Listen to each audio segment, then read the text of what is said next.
जय हिंद फ्रेंड्स। जैसा कि हमने जो आपको UPSSC लोअर PCS का जो बैच लॉन्च किया है उसमें हमने पहला सब्जेक्ट स्टार्ट किया है यूपी जीके, जिसमें अभी तक हम लगभग 4 टॉपिक कंप्लीट कर चुके हैं। आज हम देखते हैं जो हमारा नया टॉपिक है वो क्या है, उत्तर प्रदेश की नदियाँ। उत्तर प्रदेश की नदियों का अपवाह तंत्र के बारे में आज हम देखेंगे। जो हमारी आने वाली लोअर PCS की परीक्षा और UPSSC से संबंधित जितनी भी परीक्षाएं जिसमें यूपी जीके पूछा जाता है वो उसमें बहुत ही महत्वपूर्ण है। और अन्य परीक्षाएं जैसे RO की परीक्षा होने वाली है उसमें भी जहां भी ये टॉपिक पूछा जाएगा वहां आपके लिए ये बहुत लाभकारी सिद्ध होगा, जिसमें हम उत्तर प्रदेश की नदियों के बारे में डिटेल से देखेंगे कि नदियों का अपवाह तंत्र कहाँ है, इनका संगम कहाँ है, किस प्रकार से ये किन जिलों से होकर बहती हैं, संपूर्ण तरीके से आपको इसमें बताया जाएगा। तो चलिए हम शुरू करते हैं। क्या है उत्तर प्रदेश की नदियाँ, भौगोलिक मानचित्रण एवं अपवाह तंत्र। जो हम चलिए शुरू करते हैं। इसमें उत्तर प्रदेश की नदियों में उत्तर प्रदेश की नदियों का उद्गम, जैसा कि हम आप जानते हैं कि नदियां कहीं ऐसा नहीं है कि ऐसे नदियों के निकलने का जो है वो 3 प्रकार से नदियां निकलती हैं। नदियां निकलती हैं, एक हिमालय से, दूसरा प्रायद्वीपीय हमारा जो भाग है वहाँ से नदियां निकलती हैं, और कुछ नदियां ऐसी हैं जो हमारे मैदानी भागों से निकलती हैं। तो ये मुख्यतः 3 प्रकार की नदियों का स्रोत है। उत्तर प्रदेश की नदियाँ हिमालयी नदियाँ, प्रायद्वीपीय नदियाँ और मैदानी नदियाँ। 3 प्रकार की जो नदियों का स्रोत है मुख्यतः 3 प्रकार का है, हिमालयी नदियाँ, प्रायद्वीपीय नदियाँ और मैदानी नदियाँ। हिमालयी नदियाँ वो होती हैं जिसके बारे में हम देखते हैं विशेषता हिमनदों से उद्गम और वर्षवाहिनी। हिमनदों से जो हिमालयी नदियाँ होती हैं उनका जो है उद्गम हिमनदों से होता है। और वर्षवाहिनी नदियों का मतलब ये है कि ये नदियां पूरे वर्ष एक समान रूप से बहती हैं, और इसी के लिए हम इसको क्या कहते हैं, वर्षवाहिनी नदियां कहते हैं। उसके बाद हम इसको देखते हैं, इसकी प्रमुख नदियां कौन कौन सी हैं। गंगा, यमुना, शारदा, गंडक, रामगंगा, सरयू, राप्ती और रोहिणी। इनकी जो हिमालयी नदियां हैं इनमें मुख्य रूप से कौन नदियां हैं, गंगा, यमुना, शारदा, गंडक, रामगंगा, सरयू, राप्ती और रोहिणी। जिसमें से हिमालय की सबसे मुख्य नदी जो हमारी है वो नदी कौन सी है, मुख्य नदी कौन सी है, वो है गंगा। और ये कई परिप्रेक्ष्य में बहुत ही महत्वपूर्ण है, जैसा कि ये कृषि के संदर्भ में सबसे ज़्यादा मैदानी भागों से होते हुए यह बहती है और कृषि के लिए ये बहुत ही जीवनदायिनी सिद्ध होती है। और धार्मिक परिप्रेक्ष्य में भी देखेंगे तो इस नदी का भारत में धार्मिक परिप्रेक्ष्य का इसका हिंदू पौराणिक मान्यताओं के अनुसार इसका बहुत ही मुख्य योगदान है। तो ये हमारी हिमालयी नदियाँ हो गई जो हिमालय से निकलती हैं, और ये वर्षवाहिनी नदियाँ हैं जिनका प्रवाह जो है वर्ष भर रहता है। उसके बाद दूसरी नदी, हिमालयी नदी के बाद दूसरी नदी है प्रायद्वीपीय नदी। प्रायद्वीपीय नदी में हम क्या देखते हैं, विशेषता दक्षिण के जो पठारी भाग हैं वहां से उद्गम होता है। प्रायद्वीपीय नदियों में हम देखते हैं इनका जो उद्गम है वो दक्षिण के जो पठारी क्षेत्र है, पठारी भाग है वहां से होता है। ग्रीष्म काल में जलस्तर कम हो जाता है। गर्मियों के मौसम में इन नदियों का जो है वो जलस्तर बहुत कम हो जाता है, क्योंकि ये नदियां हिमालयी नदियों से भिन्न हैं। इसलिए इसमें जो है वो ग्रीष्म काल में जलस्तर कम हो जाता है। इसके बहुत से कारक हैं जिस कारण से जलस्तर कम हो जाता है, अभी हम आपको आगे लेक्चर में बताएंगे।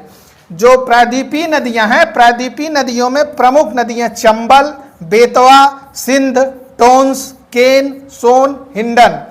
तो जो प्रायद्वीपीय नदियां हैं उसमें कौन कौन सी हैं, चंबल है, बेतवा है, सिंध है, टोंस है, केन है, सोन है, हिंडन है। ये नदियां कौन सी हैं? प्रायद्वीपीय नदियां हैं जो पठारी भागों से निकलती हैं। जैसे हम देखेंगे पठारी भाग जो भारत का मध्य भारत का हिस्सा है, और जैसे मध्य प्रदेश, राजस्थान, इन क्षेत्रों में से ये नदियां निकलती हैं। और विशेष करके मध्य प्रदेश के जो हमारा जो दक्षिण भाग है हमारा उत्तर प्रदेश का, उसके आसपास जो और मध्य प्रदेश से ये नदियां प्रायद्वीपीय नदियां निकलती हैं। उसके बाद तीसरी नदी हमारी कौन सी आती है? जैसे हिमालयी हो गई, प्रायद्वीपीय हो गई, उसके बाद तीसरी कौन सी है? मैदानी नदियां। मैदानी नदियों की विशेषता क्या होती है? मैदानी झीलों या दलदले क्षेत्रों से इसका उद्गम होता है। मैदानी झीलों या दलदले क्षेत्रों से इसका उद्गम होता है। ये नदियां कौन सी हैं? जैसे उत्तर प्रदेश में हम देखेंगे तो मुख्य रूप से इसमें हम देखेंगे गोमती और सई नदी को हम इसमें देखते हैं। तो ये कौन कौन सी हो गई हमारी? ये हमारी हिमालयी, प्रायद्वीपीय, उसके बाद तीसरी मैदानी नदी। मैदानी नदी में विशेषता है कि ये मैदानी जो झीलें होती हैं उससे निकलती हैं और दलदली क्षेत्रों से निकलती हैं। इसमें मुख्य रूप से गोमती नदी है जो फुलहर झील से निकलती है, और सई नदी है दूसरा जो हरदोई से निकलती है। ये कौन सी है हमारी? मैदानी नदियां। इनमें अन्य नदियां इनकी प्रमुख कौन सी हैं? गोमती नदी, वरुणा नदी, सई नदी, पांडो नदी और ईसन नदी। ये कौन सी है हमारी? मैदानी नदियां। तो हमने क्या देखा कि नदियों का विभाजन मुख्यतः 3 प्रकार से होता है। वो 3 प्रकार कौन कौन से हैं? हिमालयी नदियां, प्रायद्वीपीय नदियां और मैदानी नदियां। तो हमने उसमें देखा हिमालय क्षेत्र से जो नदियां निकलती हैं उनका प्रवाह जो है वर्ष भर रहता है। प्रायद्वीपीय नदियां चूंकि ये प्रायद्वीपीय क्षेत्र से निकलती हैं और गर्मियों के मौसम में इनका क्या होता है? जलस्तर कम हो जाता है। उसके बाद मैदानी नदियों में हम देखते हैं ये नदियां मैदानी भाग से निकलती हैं और इनमें जो है ये मैदानी क्षेत्र के झीलों से निकलती हैं। और हम देखते हैं इनमें मुख्य नदी कौन सी है? गोमती, वरुणा, सई, ईसन, ये नदियां मैदानी नदियां हैं। अब देखते हैं इनमें हम जो और इनके नदियों हैं, इनके नदियों के बारे में हम विशेष कर अब सभी को एक बारी बारी करके देखते हैं। तो अब जो हमारी सबसे मुख्य नदी है भारत की जो हृदय कही जाती है नदियों में, उसको हम पढ़ेंगे, जो कि कौन सी हमारी? गंगा में हम ये देखते हैं कि ये जहाँ से जब गंगा निकलती है तो ये ऐसा नहीं है कि जहाँ से नदी का प्रवाह शुरुआत में शुरू होता है हिमालय से या जहाँ से निकलती है उसमें ऐसा नहीं है कि तुरंत इसको गंगा कहा जाने लगता है। नहीं, इसको हम आगे चलकर जब देवप्रयाग से बाद ये इसको हम गंगा, हरिद्वार जो क्षेत्र है वहाँ से हम इसको गंगा का नाम देते हैं। उसके पहले इसमें क्या है? गंगा का जन्म पंचप्रयाग तंत्र। पंचप्रयाग तंत्र के बाद हम इसको क्या कहते हैं? इसका गंगा का जन्म होता है, जिसमें हम देखते हैं पहले हिमालय से 2 धाराएं निकलती हैं। पहली धारा कौन सी है? धौली गंगा, और उसके बाद दूसरी धारा है विष्णु गंगा। धौली गंगा और विष्णु गंगा नाम से 2 धाराएं हिमालय से निकलती हैं। उसके बाद ये धाराएं आकर कहां पहले मिलती हैं? ये धाराएं आकर मिलती हैं विष्णुप्रयाग में। कहां मिलती हैं? विष्णुप्रयाग में। उसके बाद जो विष्णुप्रयाग से ये जब धारा निकलती है तो इसको हम ये 2 धारा दोनों मिलती हैं, फिर इसके संयुक्त धारा को हम क्या कहते हैं? अलकनंदा। जैसे यहां से आई धारा धौली गंगा, यहां से आई विष्णु गंगा, फिर इन दोनों का जब संगम हुआ तो इसको हम क्या कहते हैं? विष्णुप्रयाग। विष्णुप्रयाग के बाद इसका संयुक्त नाम जो धारा है इसका नाम क्या है? अलकनंदा। अलकनंदा इसका क्या है? संयुक्त नाम है। उसके बाद अलकनंदा आगे निकलती है। उसके बाद नंदप्रयाग जो हमारा है, नंदप्रयाग में नंदाकिनी जो नदी है वो कहाँ मिलती है? नंदप्रयाग में। किससे? अलकनंदा से। उसके बाद फिर और आगे चलती है कर्णप्रयाग जो हमारा है, क्या है? कर्णप्रयाग। कर्णप्रयाग में ये पिंडार नदी से मिलती है। कहां? पिंडार नदी से मिलती है कर्णप्रयाग में। फिर उसके बाद और आगे निकलती है ये रुद्रप्रयाग में। इसमें कौन सी नदी मिलती है? मंदाकिनी। तो आप नंदाकिनी और मंदाकिनी पर विशेष ध्यान रखिएगा, क्योंकि जो नंदाकिनी है वो नंद प्रयाग में मिलती है, उसके बाद मंदाकिनी जो है वो रुद्र प्रयाग में मिलती है, उसके बाद और आगे बढ़ती है, और उसके बाद ये या देव प्रयाग में भागीरथी से मिलती है। भागीरथी से कहाँ मिलती है? देव प्रयाग में। देव प्रयाग में भागीरथी से मिलती है। उसके बाद जो हमारी धारा है, तब हम इसको जाकर क्या कहते हैं? इसको हम कहते हैं गंगा। तब इसको हम क्या कहते हैं? गंगा। तब इसको हम क्या कहते हैं? गंगा। भागीरथी का उद्गम उत्तरकाशी जिले के गोमुख गंगोत्री हिमानी से होता है। भागीरथी का उद्गम उत्तरकाशी जिले के गोमुख गंगोत्री हिमानी से होता है। और क्या है? गणेश प्रयाग में भिलंगना नदी भागीरथी से मिलती है। गणेश प्रयाग में भिलंगना नदी भागीरथी से मिलती है। और यहाँ क्या है? टिहरी बांध स्थल है। तो हम देखते हैं देव प्रयाग में आने के बाद ये संयुक्त रूप से जब देव प्रयाग में मिलती है, सब कंप्लीट होने के बाद भागीरथी से, तो देव प्रयाग के बाद हम इसको क्या कहते हैं? इस धारा को गंगा कहते हैं। तो ये हमारा हो गया कि गंगा कैसे निकलती है। शुरुआत में ये किन धाराओं से निकलती है, इसके बाद 5 प्रयाग से होते हुए अंतिम में ये कहाँ पहुंचती है? देव प्रयाग में। देव प्रयाग के बाद हम इसको क्या कहते हैं? देव प्रयाग के बाद हम इसको नाम दे देते हैं गंगा। अब उसके बाद हम गंगा के बारे में आगे देखते हैं। गंगा का उत्तर प्रदेश यात्रा। तो देव प्रयाग से होते हुए ये उत्तराखंड के बाद अब जब उत्तर प्रदेश में प्रवेश करती है, उत्तर प्रदेश के बिजनौर जिले से गंगा प्रवेश करती है। गंगा उत्तर प्रदेश के बिजनौर जिले से प्रवेश करती है। उसके बाद ये बदायूं, कन्नौज, कानपुर नगर, प्रयागराज, और इसमें हम देखते हैं प्रयागराज में ये आकर, अभी आपको आगे बताएंगे, प्रयागराज से यहाँ से आकर इसमें क्या मिलती है? यमुना इसमें मिलती है। कहाँ? प्रयागराज में।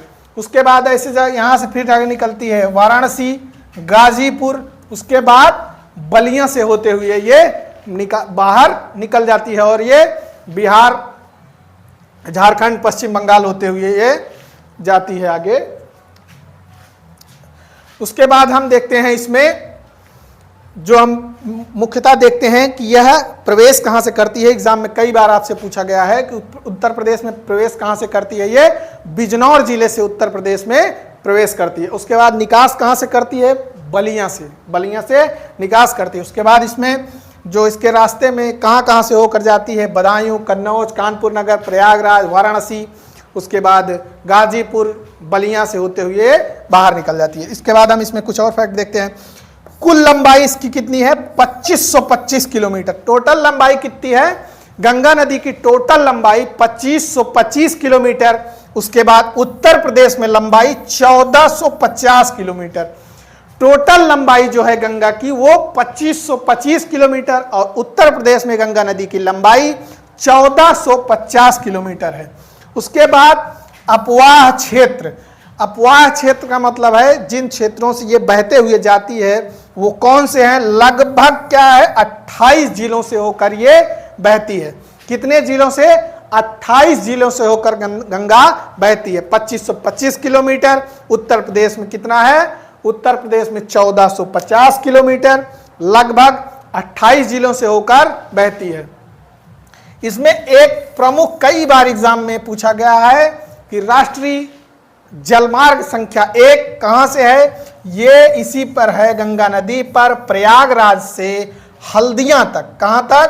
प्रयागराज से हल्दिया तक का है राष्ट्रीय जलमार्ग संख्या 1। तो ये हमारा गंगा नदी कैसे उत्तर प्रदेश में प्रवेश करती है और आगे बढ़ती है इसके बारे में है ये। अब इसके बाद हम इसमें देखते हैं गंगा नदी की अन्य जो विशेषताएं हैं उनके बारे में हम आगे देखते हैं। गंगा नदी का अपवाह तंत्र, बाएं और दाएं तट की नदियां। बाएं और दाएं तट की नदियों से आप क्या समझते हैं? इसका मतलब है जब गंगा नदी आगे प्रवाह करती है तो उसमें जो उनकी सहायक नदियां जो गंगा नदी में आकर मिलती हैं उसमें कौन सी नदियां ऐसी हैं जो बाएं छोर से आकर गंगा नदी में मिलती हैं और कौन सी ऐसी नदियां हैं जो दाहिने छोर से आकर गंगा नदी में मिलती हैं। इसी को हम क्या कहते हैं, बाएं और दाएं तट की नदियां जो हैं, इसमें इनकी सहायक नदियां कैसे मिलती है। उसके बाद हम इसमें अब देखते हैं, ये हमारी कौन सी हो गई, गंगा। ये गंगा की मुख्य धारा है। अब इसमें हम देखते हैं बाएं तट की नदियों में हम देखते हैं रामगंगा, रामगंगा, गोमती, घाघरा या सरयू और गंडक नदी। उसके बाद दाहिने में देखते हैं यमुना, टोंस या तमसा, सोन, कर्मनासा, ये दाएं तट से। उसके बाद हम देखते हैं इसमें जो रामगंगा नदी है, अभी इन नदियों के बारे में आपको नीचे बताया जाएगा स्लाइड में, लेकिन पहले देखते हैं रामगंगा का मिलन कहाँ पे होता है गंगा में, कन्नौज में। सबसे ये इंपॉर्टेंट है, आप और चीज़ों को भूल जाइएगा, लेकिन जहाँ पे इनका संगम होता है इसके बारे में आप विशेष ध्यान रखेंगे, क्योंकि एग्जाम में आपसे यही पूछा जा सकता है कि रामगंगा नदी का संगम किस जगह होता है, ये कहाँ मिलती है गंगा में। तो रामगंगा कहाँ मिलती है गंगा में, कन्नौज में इसका मिलन होता है। उसके बाद गोमती, गोमती कैथी नामक स्थान जो कहाँ है, गाजीपुर में। गोमती कैथी नामक स्थान जो है गाजीपुर में, वहां गंगा से इसका मिलन होता है। सरयू या घाघरा, सरयू या घाघरा इसका मिलन छपरा में मिलन होता है। कहाँ, बिहार के छपरा में मिलन होता है गंगा नदी से। कहाँ, उसका घाघरा या सरयू का छपरा में मिलन होता है गंगा से। उसके बाद और देखते हैं हम आगे, गंडक नदी, ये क्या है, हाजीपुर में इसका मिलन होता है। क्या होता है, हाजीपुर में इसका मिलन होता है। ये जो हमारी उत्तर प्रदेश बिहार की सीमा है, इसका भी यह निर्धारण हमारा पूर्वी क्षेत्र में क्या करती है, गंडक नदी करती है। उसके बाद यह एक फैक्ट है। अब इसके बाद आगे देखते हैं, जो दाहिने छोर के उसमें सबसे गंगा की सबसे प्रमुख सहायक नदी कौन सी है, यमुना। ये कहाँ मिलती है, प्रयागराज में, त्रिवेणी संगम पर। त्रिवेणी संगम पर कहाँ मिलती है, प्रयागराज में यमुना नदी। इसको त्रिवेणी इसलिए कहा गया है कि गंगा, यमुना और जो अदृश्य सरस्वती है, इसके संगम को क्या कहा गया है, त्रिवेणी। उसके बाद यह मिलती है प्रयागराज में। टोंस या तमसा सिरसा नामक स्थान में कहाँ मिलती है, प्रयागराज में। सिरसा नामक स्थान में, प्रयागराज में टोंस या तमसा मिलती है। उसके बाद आते हैं सोन नदी। सोन नदी जो है वो दाहिने छोर की नदी, यह कहाँ मिलती है, पटना में मिलन होता है। कहाँ पे होता है, पटना में इसका मिलन होता है। उसके बाद है कर्मनासा। कर्मनासा का मिलन गंगा से कहाँ होता है, बक्सर में मिलन होता है। बिहार के बक्सर में कर्मनासा नदी का क्या होता है, मिलन होता है। किससे, गंगा से। गंगा से बिहार में जो बक्सर जिला है वहां पे कर्मनासा नदी का मिलन होता है गंगा से। ये हमारी हो गई बाएं और दाएं छोर की नदियां जो गंगा से मिलती हैं। उसके बाद हम आगे देखते हैं और क्या है। अब इसके बाद जो और चीजें हैं वो अभी आपको बताया जाएगा। जैसे इसमें हमने अभी क्या देखा, कुछ फैक्ट आगे भी हैं, लेकिन इसमें अभी हम देखते हैं जो गंगा की सबसे प्रमुख सहायक नदी है यमुना नदी। क्या है, यमुना नदी, उसके बारे में हम थोड़ा देखते हैं। उसमें यमुना तंत्र गंगा की सबसे बड़ी सहायक नदी। गंगा की सबसे बड़ी सहायक नदी कौन सी है, यमुना नदी। का उद्गम कहां से होता है, कहां से निकलती है, बंदरपूछ पहाड़ी का पश्चिमी ढलान जो है, ढाल यमुनोत्री हिमनद से। बंदरपूछ पहाड़ी का पश्चिमी ढलान जो है वहां से यमुनोत्री हिमनद से यमुना निकलती है, इसका उद्गम होता है। कहाँ, बंदरपूछ की पहाड़ी, पश्चिमी ढलान यमुनोत्री हिमनद। यमुनोत्री हिमनद से यमुना का उद्गम होता है, जो कहां से होता है, बंदरपूछ पहाड़ी से होता है। अब इसके बाद देखते हैं उसकी पश्चिमी ढाल से। उसके बाद हम देखते हैं उत्तर प्रदेश में प्रवेश। जैसे गंगा का हमने देखा, उसका प्रवेश कहां से होता है, गंगा का होता है प्रवेश बिजनौर से। उसी प्रकार हम देखते हैं यमुना का प्रवेश कहां से होता है, सहारनपुर, फैजाबाद नामक स्थान पर। फैजाबाद जो उसकी सहारनपुर की एक जगह है, फैजाबाद, वहां से इसका प्रवेश होता है उत्तर प्रदेश में। तो सहारनपुर जिले के फैजाबाद जगह से इसका प्रवेश यमुना का होता है, उत्तर प्रदेश में यमुना का प्रवेश होता है। अब उसके बाद देखते हैं प्रमुख प्रवाह मार्ग कैसे ये आगे निकलती है। तो कहाँ से, शामली, बागपत, गाजियाबाद, मथुरा, आगरा, इटावा, टोटल 19 जिलों से होते हुए उत्तर प्रदेश से इनका यमुना का प्रवाह होता है, जिसमें आगरा, इटावा, मथुरा, अन्य जिले इसमें प्रयागराज में तो आकर इसका मिलन हो जाता है किससे, गंगा से। यहाँ पे जब ये पहुँचेगी होते हुए, यहाँ से यमुनोत्री से यहाँ से होते हुए आएगी और ये प्रयागराज में इसका मिलन होता है, संगम में गंगा में मिल जाती है। पहाड़ी इसकी सहायक नदियाँ कौन सी हैं? पहाड़ी इसकी सहायक नदियाँ हैं टोंस, गिरी और आसन। कहाँ? उत्तराखंड में। टोंस, गिरी और आसन नदियाँ इसकी क्या हैं? पहाड़ी सहायक नदियाँ उत्तराखंड में। अब इसके बाद हम देखते हैं आगे, यमुना की दक्षिणी ढाल प्रायद्वीपीय सहायक नदियाँ। यमुना की जो दक्षिणी ढाल की सहायक नदियाँ हैं वो यमुना की कौन कौन सी सहायक नदियाँ हैं? यमुना की सहायक नदियाँ कौन कौन सी हैं दक्षिणी ढलान में? इसमें हम देखते हैं जो इसकी मुख्य नदियाँ हैं कौन कौन सी हैं। चंबल, सिंध, बेतवा, केन, ये नदियाँ कहाँ क्या हैं? इसकी मुख्य सहायक नदियाँ हैं। कौन कौन सी? चंबल, सिंध, केन और बेतवा। ये क्या है? इसकी दक्षिणी छोर की इसकी सहायक नदियाँ हैं। अब इन नदियों के बारे में हम देखते हैं थोड़ा। चंबल नदी उद्गम कहाँ से होता है? महू की जाना पाव पहाड़ी से। चंबल नदी का उद्गम महू की जाना पाव पहाड़ी से होता है। कहाँ से होता है? जाना पाव पहाड़ी से चंबल नदी का उद्गम होता है। अब उसके बाद हम देखते हैं विशेषता इसकी क्या है। अवनालिका पर्दन बीहड़ के लिए प्रसिद्ध है। अवनालिका पर्दन बीहड़ के लिए प्रसिद्ध है। अवनालिका पर्दन से आप क्या समझते हैं? अवनालिका पर्दन का मतलब है जब नदी बहती है तो अपने साथ प्रवाह के कारण कटान करती जाती है और बीहड़ों का निर्माण होता है। ये इसी को हम क्या कहते हैं? अवनालिका अपर्दन। अवनालिका अपर्दन कई बार एग्जाम में पूछा गया है और इसका सबसे मुख्य उदाहरण कौन सा जिला है? इटावा। क्या है? इटावा अवनालिका अपर्दन का। संगम मुरादगंज इटावा के पास पंचनद यमुना से। क्या है इसका? यमुना में कहाँ मिलती है ये? मुरादगंज एक जगह है इटावा के पास, वहां इसका मिलन होता है किससे? संगम होता है किससे? यमुना से। ये हमारी हो गई चंबल जो निकलती है कहाँ से? जाना पाओ पहाड़ी से निकलती है। उसके बाद हम देखते हैं चंबल के बारे में हो गया। अब देखते हैं हम बेतवा के बारे में। बेतवा उद्गम कुमरा गांव। कहाँ से? कुमरा गांव रायसेन जिला। कहाँ से? कुमरा गांव रायसेन जिला मध्य प्रदेश से इसका उद्गम होता है।